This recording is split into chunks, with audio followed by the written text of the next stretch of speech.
Well, good afternoon, everyone. We take a look at the big picture, and of course, this is very important. Right now, the Midwest, basically the Central Plains to the Midwest, are under a heat advisory. Why is that important to us? Because as I have said many, many times, whenever the heat goes to Chicago, that opens up the tropical door. Okay, so what happens is that all the tropical air sort of slides under the heat dome, and since you see it parked there, the rain is around it, right? But the tropics are completely open for any more activity. Now, as I said, so far, so good. Alberto gave us some nice rain with minimum of problems. There you see Victoria. We have isolated showers popping around the area today. None of these will be serious nor a concern, but it's good to get a little bit more rain whenever we can, because the interesting part is, I got to figure out where I'm going to stand here, is that the tropics are completely open. In fact, as you see, I was showing you this map earlier, this pink area, that's the area of favored development or high potential for development. So it's really way far south, okay? But right about here, you can see it right to the north of Venezuela, is what is possibly our next system.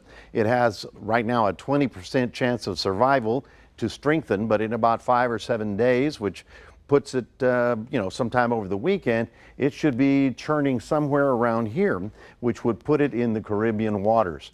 At this point in time, I'm just telling you, the computer models take it into the Gulf Coast of Mexico, again, following Alberto.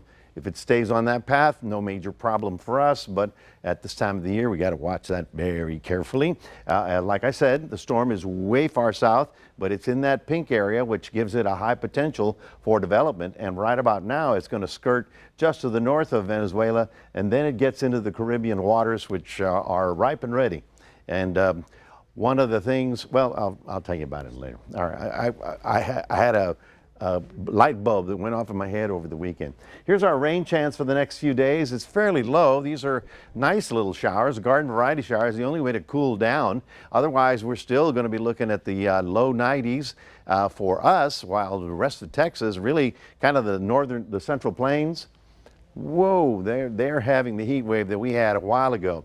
Now, for those of you down along the immediate coastline, Puerto Vaca, Seadrift, all the way down, you still have a coastal advisory. In other words, the water is coming up very high on the dunes. And that's what I wanted to tell you.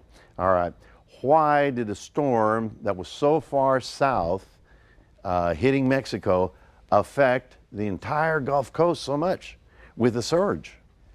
Because warm water expands. Therefore, it's higher than its normal size.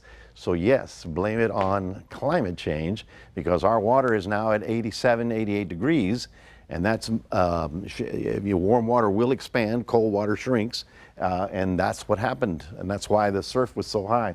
Looking at our high temperatures, about 90, 92, no major problems, just a couple of garden variety showers, a little bit of an increase on Thursday, Friday, but if that thing in the tropic moves, we will certainly let you know about it. That's your 7-day forecast, reminding everybody we do have a QR code. Love for you to scan that, put